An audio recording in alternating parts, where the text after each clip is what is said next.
following the 1 month schedule, and it's been 4 days. I've been sticking to the schedule pretty much like to the T.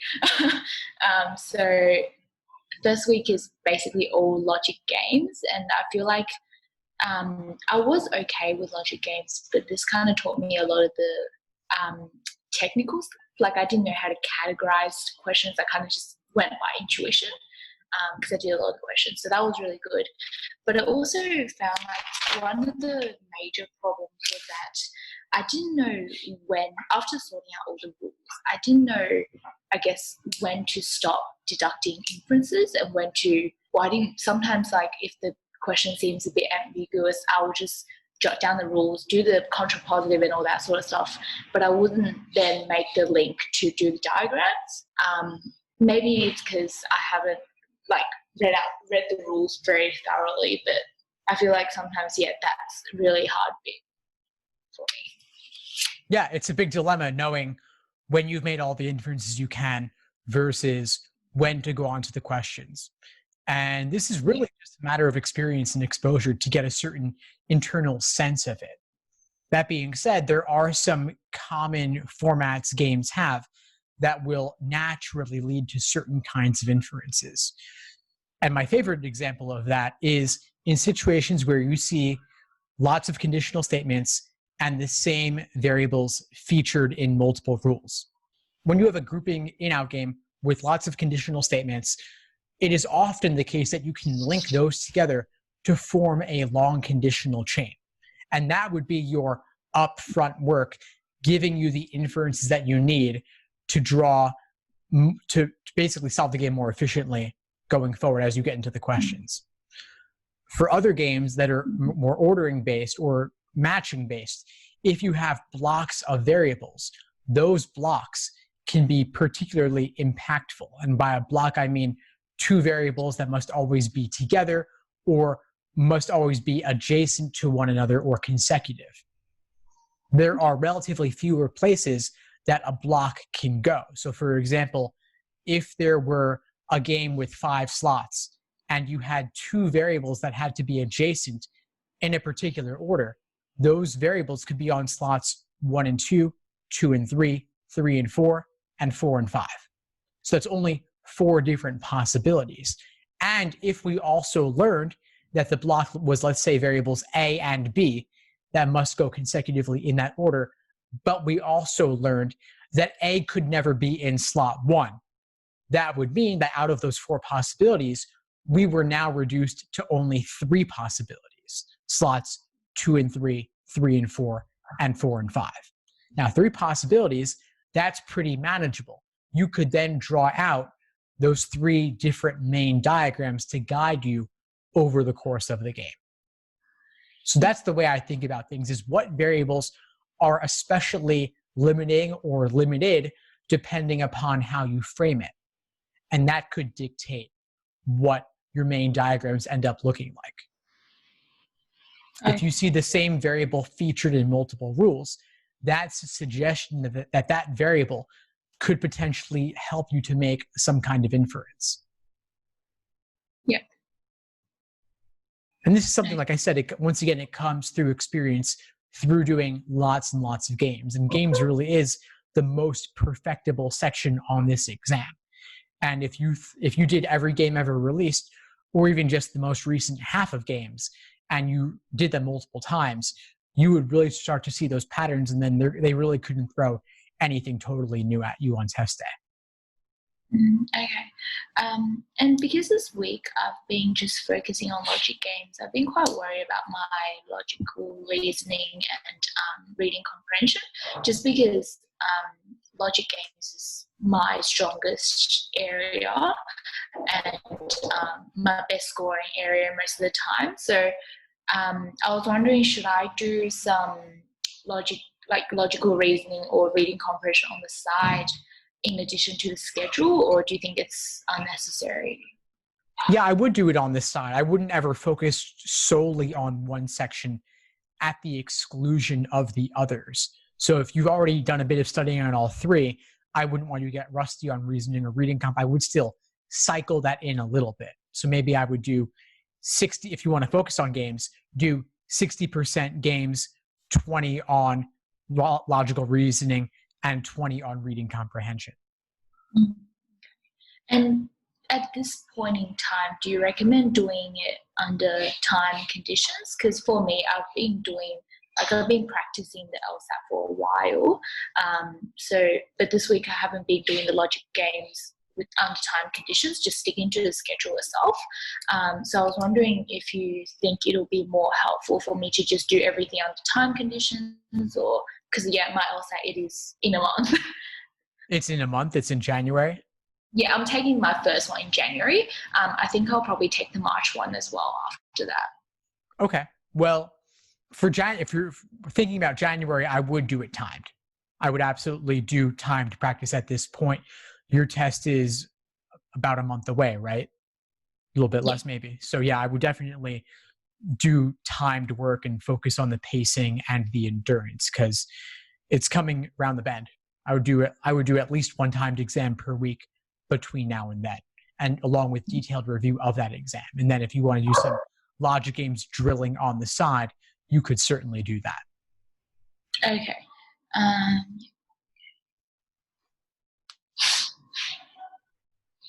I was thinking maybe I should skip to do the LR and RC first before the logic games, because I always lose about like 7 or 8 marks on the RC, and on average around 4 to 5 on the logical reasoning.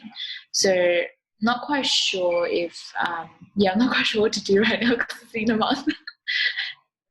Yeah, I mean, you've got to work on everything.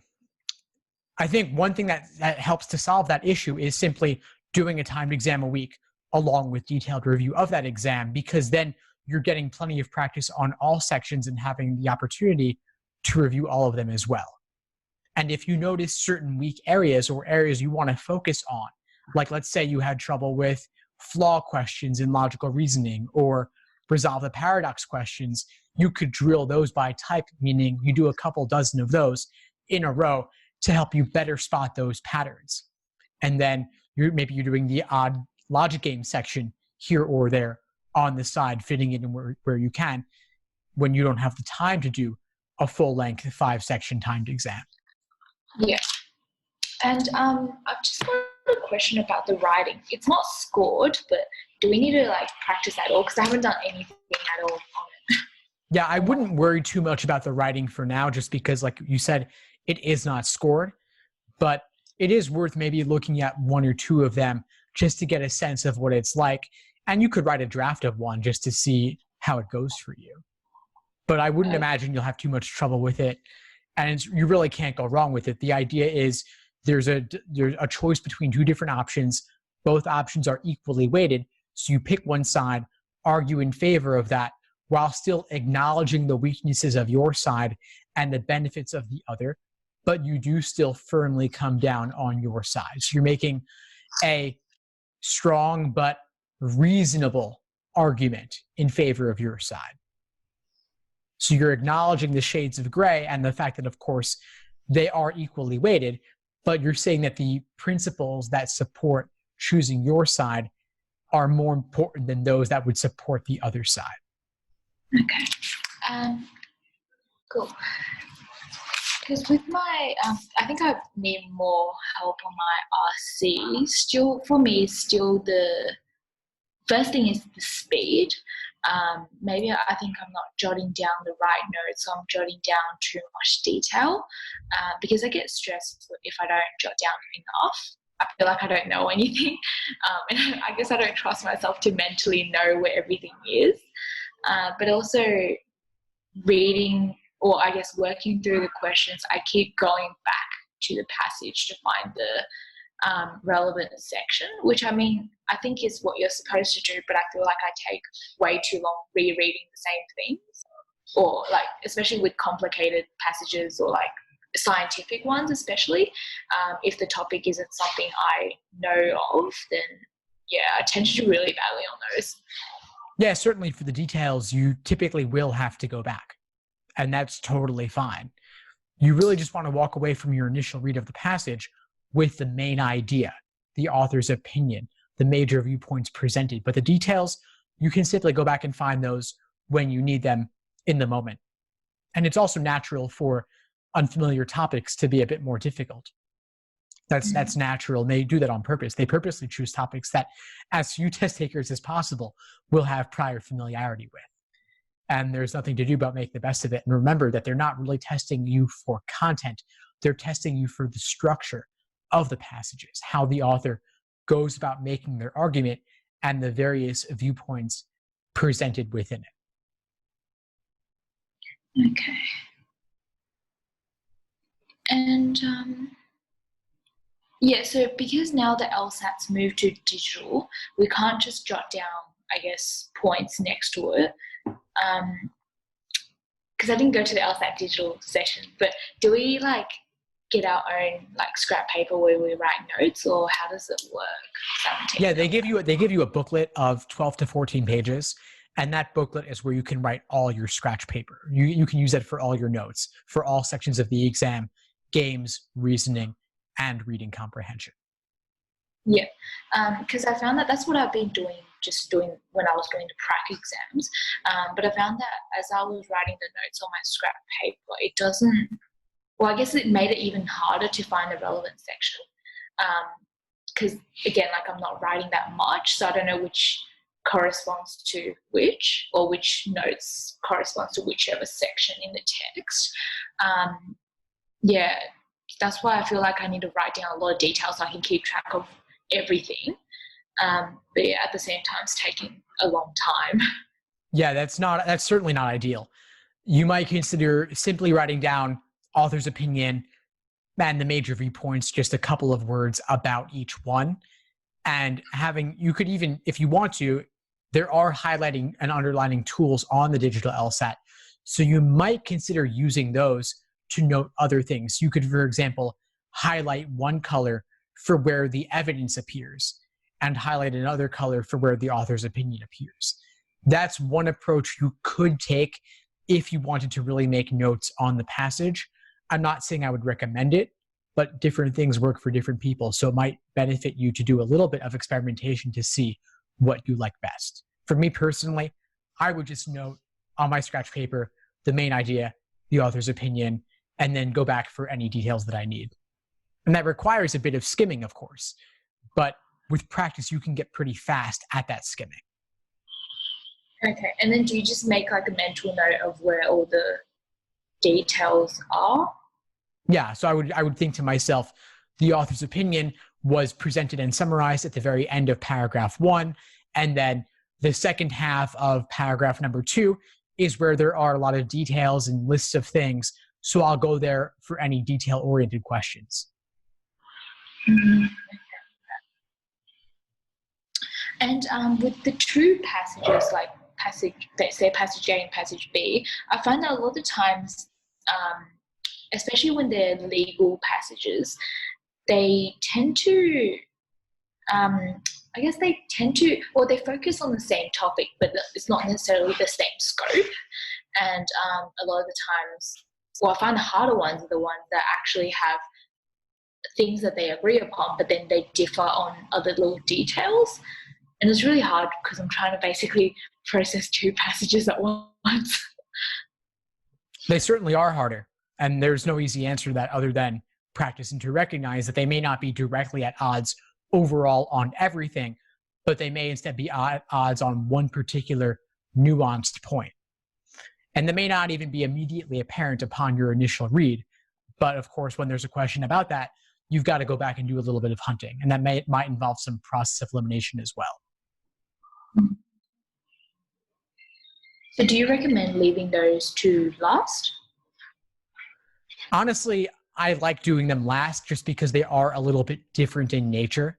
So I would either say do them last if they don't come as naturally to you. Otherwise, I would just do things in the order given.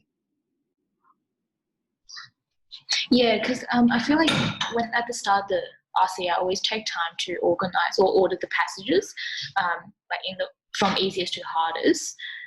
But I find that like sometimes an article that I think is easy is actually really hard. It's doing like one of the hardest passages at the start. And I find that when that happens, my score actually drops a lot because it just takes up so much time, and I panic in the first passage as well. So I just like kind of unsure as to how to identify the order, I guess. I would just do things in the order given typically. Takes time to jump around, and it's actually a little bit harder to jump around on the digital LSAT than on the paper one because you can't flip pages quite as easily. You're clicking one question at a time. Mm-hmm. So I think the simplest thing is to just do things in the order given. But if you encounter something that's just too difficult to deal with in the moment, just skip it and come back to it later. Yeah. I think that's it from me in terms of questions. I haven't worked too much on LR and RC. I feel like I have more questions next week or in the next couple of weeks as I work on those two sections. Yeah. Of course. Well, please keep in touch as they come up. I'm happy to help. Before we sign off, what would you say is the biggest insight you got from our call today? I think the biggest insight was actually the help with the RC, because I always was so obsessed on like choosing the order because I felt like that really made a difference. But yeah, I will try like doing it in order and actually just doing things more in time conditions because I thought like I should stick to the schedule to the T, but I felt like when the LSAT's in like 1 month, I should still do the time conditions on the side, as well as the writing because I didn't know anything about the writing section at all. So yeah, it was good to, and I like there was no material on it or whatnot, not that I was aware of. So I think yeah, that was really helpful as well. So I don't need to spend time extra like researching about it. Awesome. Glad to hear it. Well, please keep in touch as you move forward. I'm happy to help as you move through the course and as you continue with your studying. Thank you, Steve. Thanks for tuning into the show. Please subscribe if you haven't done so already to be notified of new episodes as I release them. And feel free to reach out if you need anything at all as you move forward with your prep. I'm happy to help however I can. In the meantime, I'll wish you all the best and take care.